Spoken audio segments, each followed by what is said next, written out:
Good afternoon. This is your host with the goodest things, Jordan Goodman, signing in from sunny Kuwait. I apologize for the delay in videos. I've been deployed, so I'm gonna start putting them out maybe twice a week now. I need to hit it hard because I know how much you guys love me. Alright, so today we're gonna talk about something special. We're gonna talk about one of the greatest cinematic masterpieces of all time, Jaws 3D. You already know it's going to be great. And we're also going to talk about how I would pitch Jaws 5. And note, I haven't wrote any notes about what I would want for Jaws 5. I'm going to do it straight off the head.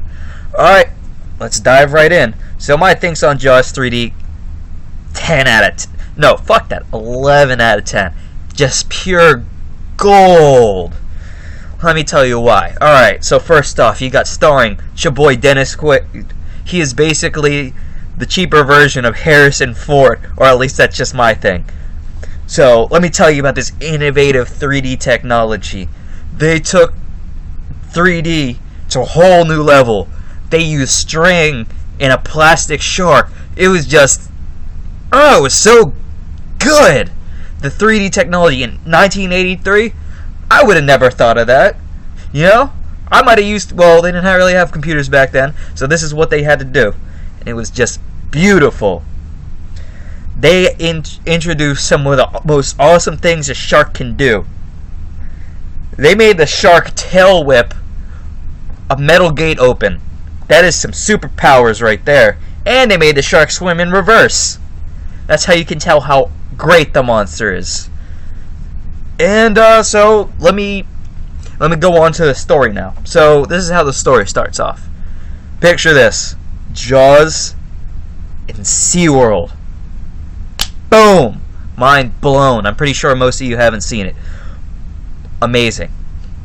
So, one thing that I loved about it is they took a little bit of inspiration from the first Jaws and actually hid the shark. They didn't actually show it for the first, I think it was about 30 minutes, and you know, that adds a little bit of suspense to it. Excuse me. And it was great. And another thing, they made the shark act so realistic, as in when the shark made it through the gate into SeaWorld, because there was a little underwater gate that leads from a lagoon, which leads out to the ocean, to SeaWorld. And it's basically like an underground SeaWorld where you walk through pipes in like a fucking lagoon. So, the shark makes it in, and the gate malfunctions, so eventually they close the gate. Later on that night, because it happens around mid-afternoon, I'd say about 3-4 o'clock in the afternoon, later on that night, someone goes down to secure the gate properly, so that way they can, not have anything bad swim in. I mean, they're a little bit too late for that, but... So, he comes down, the shark comes back to the gate, eats a guy trying to lock the gate. And the shark actually tried to get out the same way he came in, which honestly would probably be one of the most legitimate things about that shark in the movie. You know, it want to get back out to the ocean. Because, Big Mama Shark was pregnant with a baby, so normally when sharks reproduce, they actually go into shallower waters or a lagoon or something like that. I'm not 100% sure about great whites because we don't know too much about great whites and their breeding habits, but that's how it is with most sharks. Like bull sharks, they go into a lagoon. Baby sharks stay in there till they're about big enough, and they go out into the wild and, become lean, meat-eating machines. So I did like how they had some realistic stuff related with this movie, where the shark actually acts like a shark. Beautiful. Beautiful. So, Dennis Quaid plays the eldest son of Chief Brody. And he works at SeaWorld, so you already know. You're going to see Dennis Quaid in some short shorts, and for some odd reason, a collared shirt with them short shorts. You already know. SeaWorld's got their uniform game on point.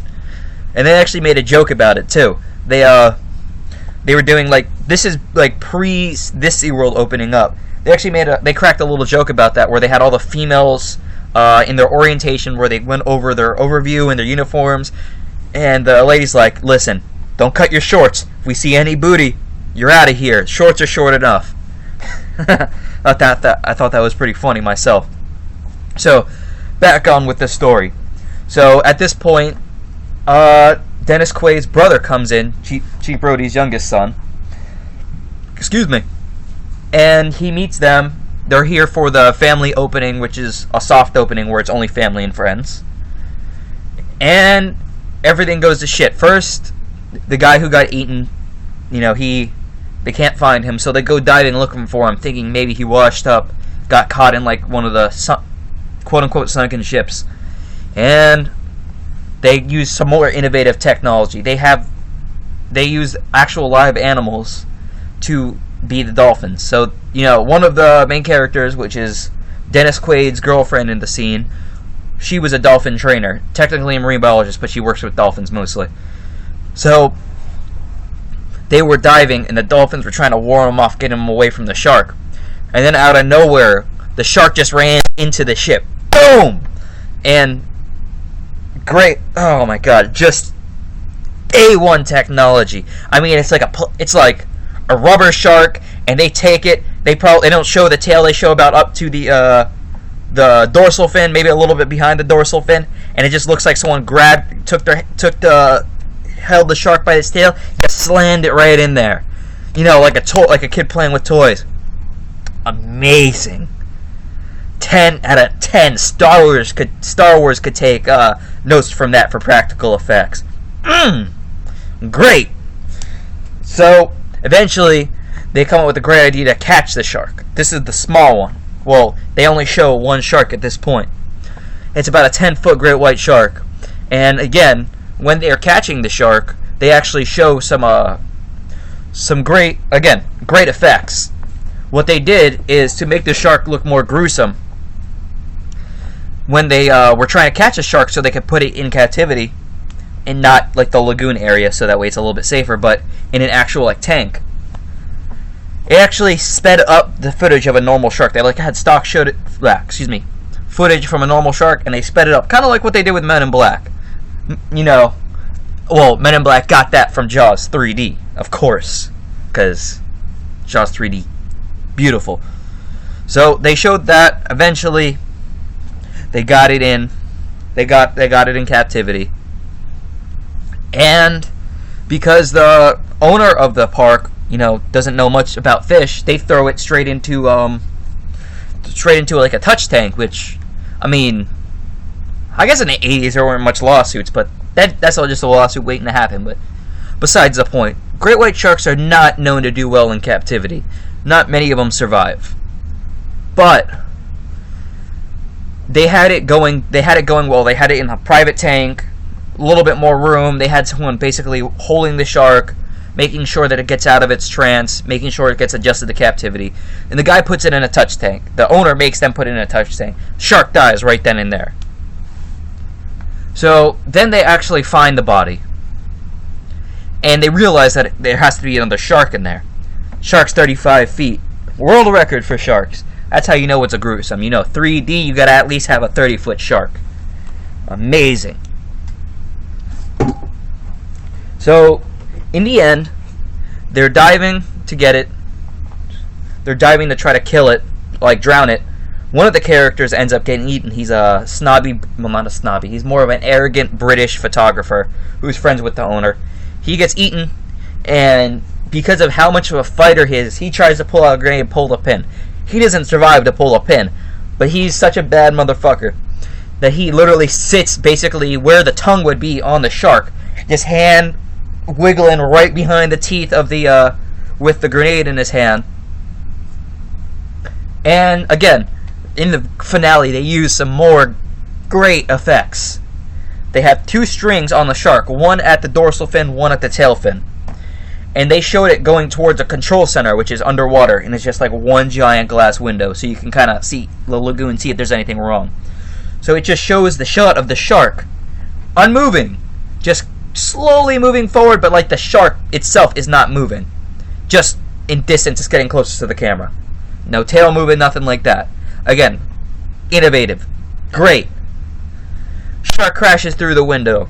The acrylic, at least 5-inch window. That's how you know the shark is just tough.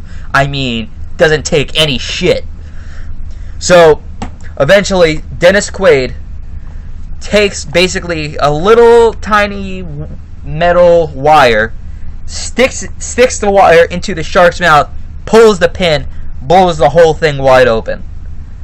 That's the end of the movie. Well, no. Then, so basically they go up to the surface.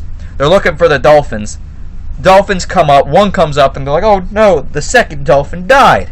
5 minutes later, well, not 5 minutes, but a couple seconds later, the dolphin jumps up. And there you go, the second dolphin survives. So then it showed Dennis Quaid and his girlfriend like cheering while they're in the water. The two dolphins jump up, and while they're mid-air, boom, freeze frame, Toyota jump, classic 83 movie. Beautiful. Oh god, that hurt. Alright, time to bash this fucker. Alright, so first off, the shark roared. Sharks don't roar. I don't know where they got this, like, it literally roared, but it sounded like really bad indigestion. Like, if you burped and had indigestion at the same time and you put a microphone up to your stomach, that's what the shark's roar sounded like. That honestly made me, I was sitting in a lazy boy when I was watching this movie again. I actually watched it last night. I literally I literally leaned forward, and I basically flipped and hit another chair in front of me because of how hard I was laughing and how stupid this was. Alright. Effects were just, oh god, the effects were just so bad. You could have literally used the hand puppet. Like a Muppets looking hand puppet, and it probably would have looked better. That's kind of sad. And I've noticed the baby shark was clumsy as all hell, which I thought was pretty funny. I know it's still learning, but... So when they tried to catch the first shark, 10-foot shark, they all basically swam around it. Well, not swam. They were all not floating. Well, they were 5-10 feet down underneath the water in dive gear at night. So there's no visibility. You can't see shit. All they have is a little barge with a couple lights, which you don't even see. And they're all basically looking at each other instead of looking behind each other. You know, the shark comes up, boom, bites you right in the ass.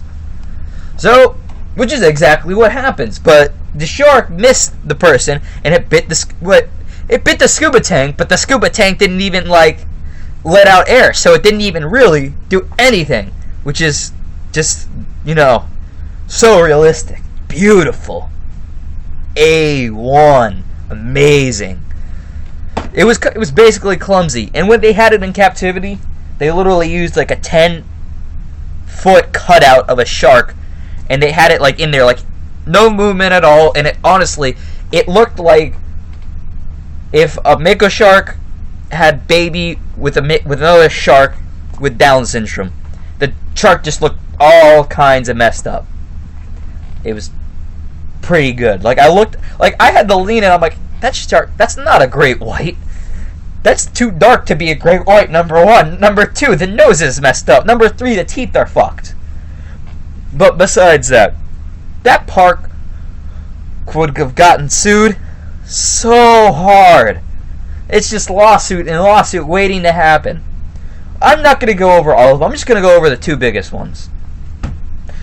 The acrylic glass that they use shatter like this. I mean, one hit, cracked. And they were basically, the tourists that were down there were trapped in a place filled about chest deep in water. So that's one lawsuit. The second lawsuit,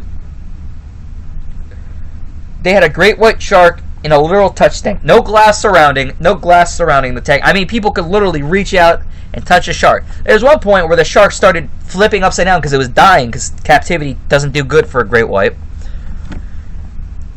And the lady, the scientist who was like looking at it, literally jumped the little gate and grabbed the shark. It was basically like the touch tank it was exactly like the touch tank at SeaWorld for the stingrays. I mean, literally, like, it's about, I don't know, a little bit lower than chest high, and you could just lean over, grab it, you know.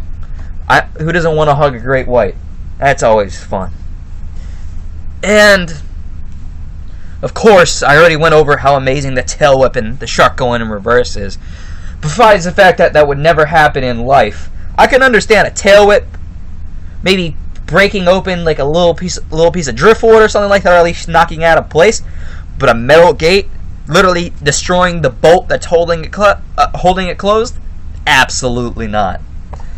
But I gotta say, I'm a fan of bad movies, and this movie was really bad, so of course I loved it.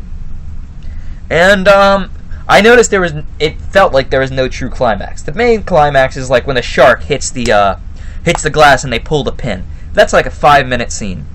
It just felt like there was no build. It's like, oh, so we caught this shark. Oh, so there's another shark.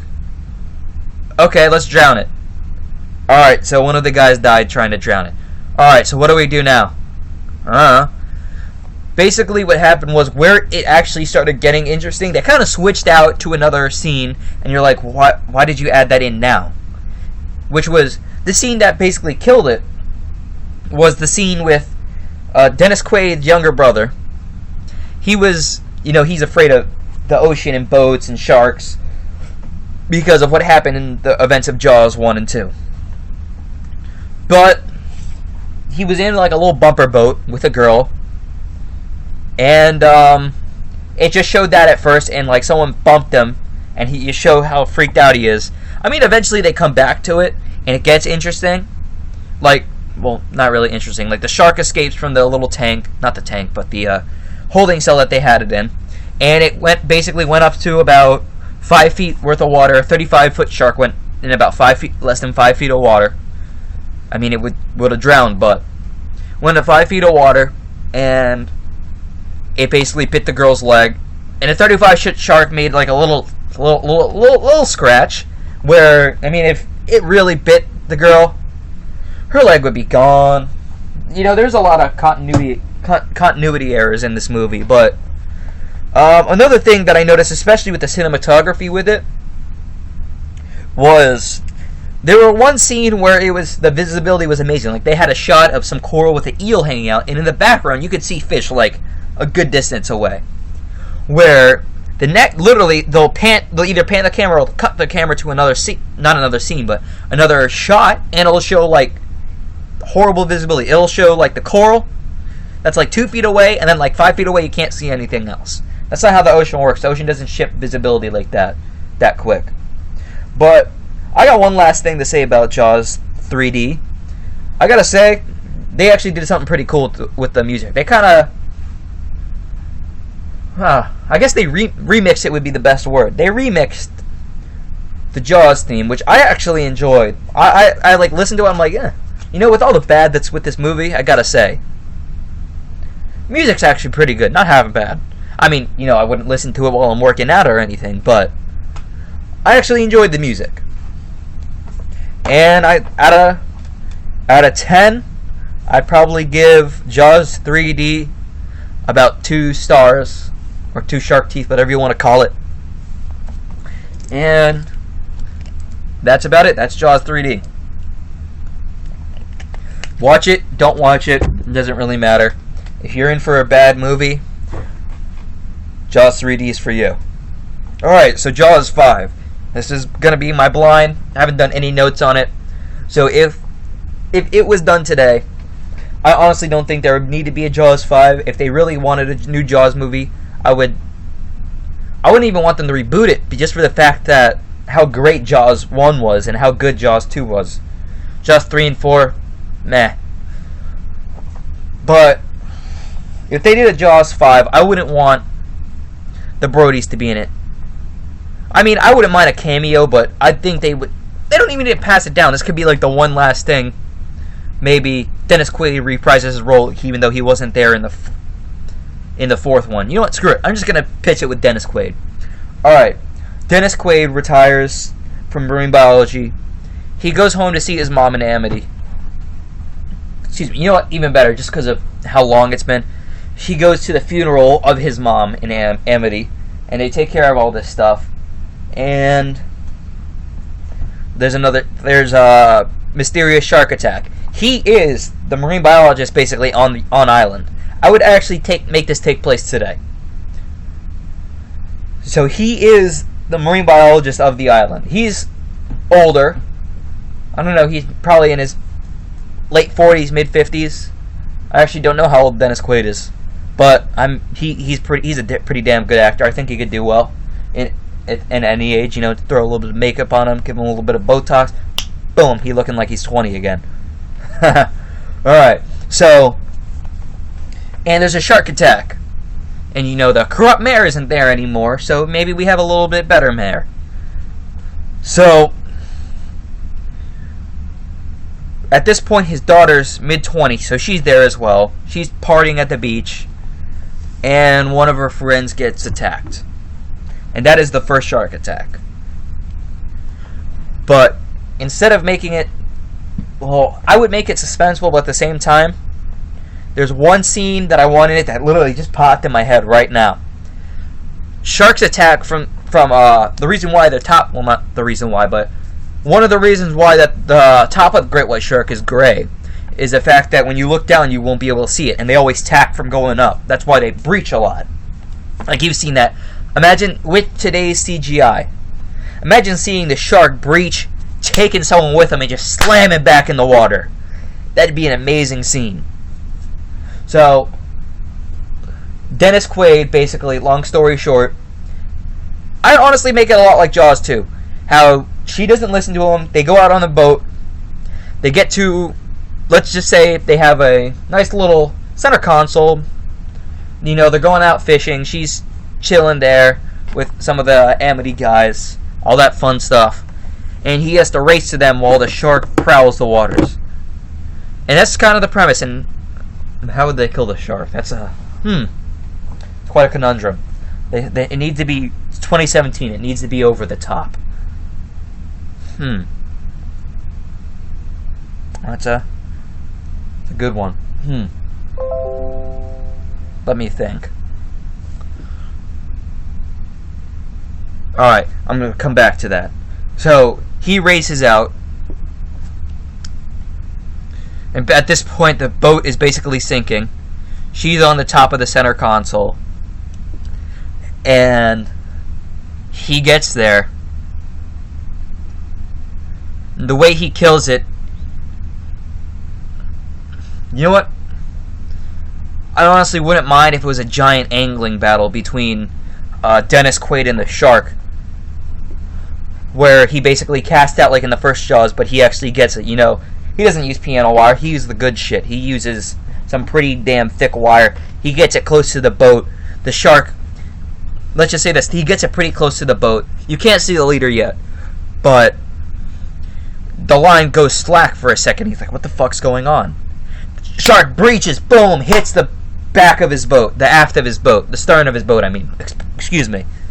Hits the stern of his boat. It looks like he's going to get eaten like Quint did. But what he does is he has one hand on the ladder leading up to the bridge. He grabs a scuba tank, throws it at the shark, takes out a pistol, boom, shoots it. I mean, I don't think you could top Jaws 1's killing, but I think that'd be pretty cool to like pay. I guess, yeah, be a good way of paying homage to the first Jaws. You know, I mean, that's just gonna be a quick pitch for me. I don't, you know, if I thought about it more, I could probably make an in-depth pitch. You know what? I think from now on, if I'm gonna do pitches, I might put a little bit more thought into them instead of just, you know, not thinking about it at all. But somewhere in that, there has to be the breaching scene, and it just popped in my head. So they're out fishing. They're like, you know what? Screw it. Let's go to a place where we can swim. Or no, we haven't fished yet. Let's go swimming. Dude jumps into the water. He's swimming there. You know, he's laying on his back in the water, sprawled out, looking nice and happy. And then what's it called? The music starts playing. Dun dun dun dun dun dun dun dun dun. Boom! Flies out of the water. Sharks with him too. And that's the first introduction of the shark, as in first introduction of the shark, as in like a full view of the shark. And I wouldn't make him like 35 feet like Jaws 3. I mean, make him like a good 25. That's basically the same size as it was in the first Jaws. All right, that's the show for today. I apologize for not doing Spider-Man: Homecoming yet. I'm currently deployed in Kuwait. They don't have movie theaters like they do back in Bahrain. So as soon as they get back, first thing I'm going to do is watch Spider-Man Homecoming, and right then I'm going to give you my initial reaction straight from it. I already know I'm going to love the movie. Spider-Man's my shit. Spider-Man is my favorite hero of all time. But I might throw one more podcast in. I'm not sure, depending on how much time I have next week, because I'm going to have to be turning over with someone. But this is your host with the goodest thanks. This is Jordan Goodman signing off. Please don't forget to like, share, and subscribe.